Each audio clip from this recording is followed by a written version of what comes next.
Most horrific incidents you record was in the night during a raid in Rumadi, and you described the circumstances with one of your sergeants actually saying, "Tonight is retaliation time in Rumadi." Tell us about that incident. Well, it was, we had many, for that incident, for the retaliation. Prior to that, there had been a commander in the 3rd Armored Cavalry Regiment, which is the regiment I was with, that had gotten injured. I don't know exactly. I don't even know if it was a fatality. But that was said after that fact. I mean, in Ramadi, the second time, there were so many incidences, of course. The one, you're on a QRF mission, which it's like you're the quick reaction force for the military. It's like you're like a SWAT team. For that 24-hour period, you're in control. I mean, if anything happens within that city, then you're sent out to what would you say, calm down the uprising. The night that we got the call, we were on it. We were going to our designated spot. We took a sharp right turn by the banks of the Euphrates River. On the left side, I seen bodies that were decapitated. My track stopped. I was asked to, see if I was, of course, the lowest ranking, so I was told to get out and see if I could find evidence of a firefight, which means, shell casings. When I got out of the back of my track, I heard one American soldier screaming that we had lost it. I heard, I looked to the other side. I seen American soldiers kicking the head around like a soccer ball. I got back inside of my APC, which is an armored personnel carrier. Said I wouldn't have no involvement. Of course, the next day I asked if anything had been filed for that, and because to me that was completely unacceptable. And that's when I say that's when my will started to change, of course. I have to get you to go back over that because of the way you just described it. Are you saying you saw American soldiers kicking around the decapitated head of a dead Iraqi? Yes, that was. Of course, of course I live with that nightmare every day. That's something I have a lot of problems with, of course. But it was, to me, that was completely, there's no justification and no reason why that should have happened like that. There's no reason. It only takes one shot to kill a person, even if it was for that standpoint. But there's no reason whatsoever to decapitate a human person by means of gunfire. Were these people civilians? Or were they insurgents? Was there any evidence that they were armed? No evidence whatsoever. To me, they were civilians. It's such an horrific scene that many Americans are going to believe that you've invented this for your book.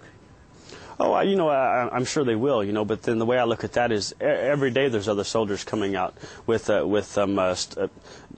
facts just like mine, from their own personal experiences.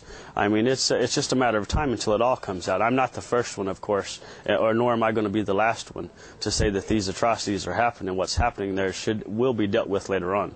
So, I mean...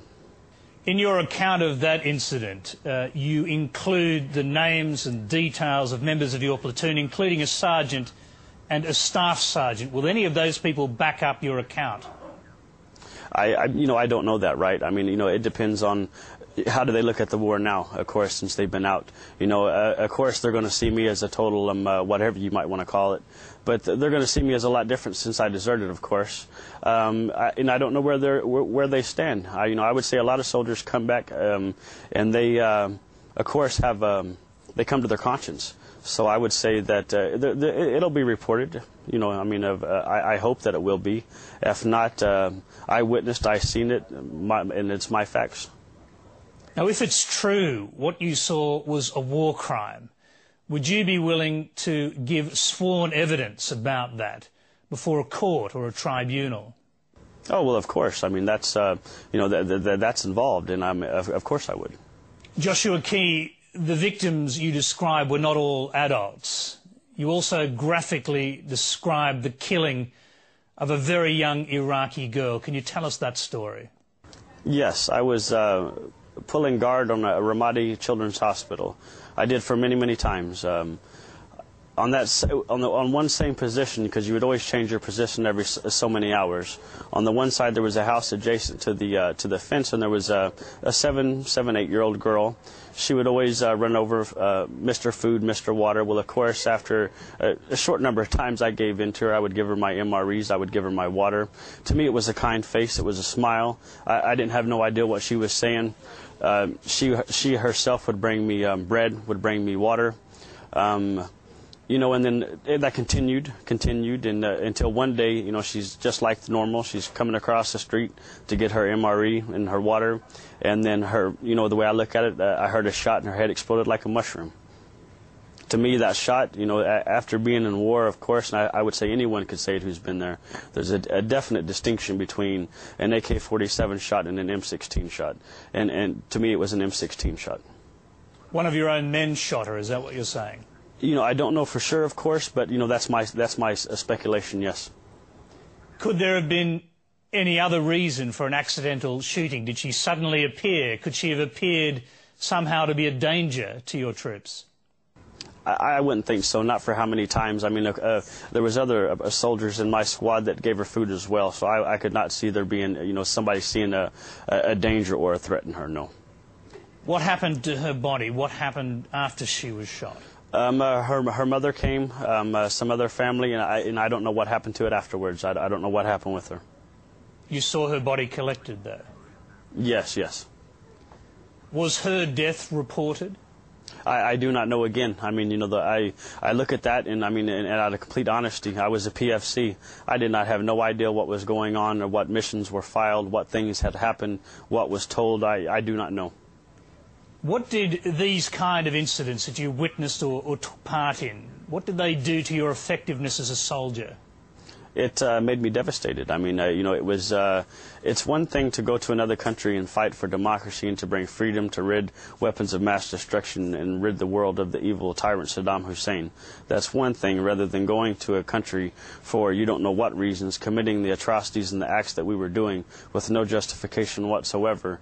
I mean, I live with the effects of that every day. You know, it's if it was a justified and illegal war with reason, I would still be there today.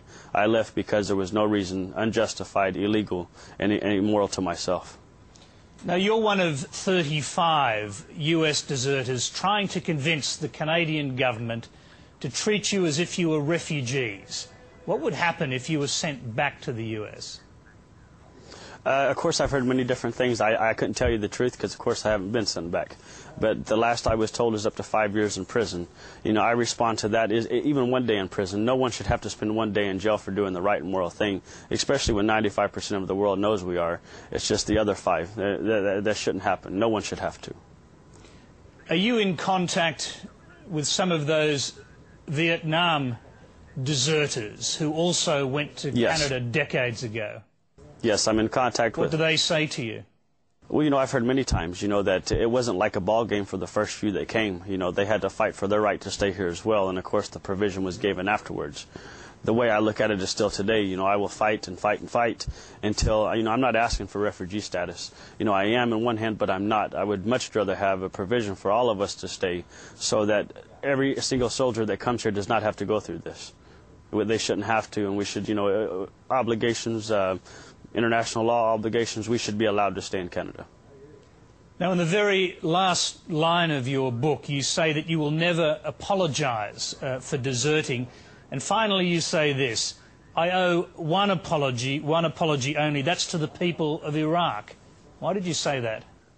Because that's where my apology, you know, if my apologies go. You know, I apologize for raiding their homes. I apologize for doing the things I did, for any sense of anything I did there, from stealing from them. I am completely.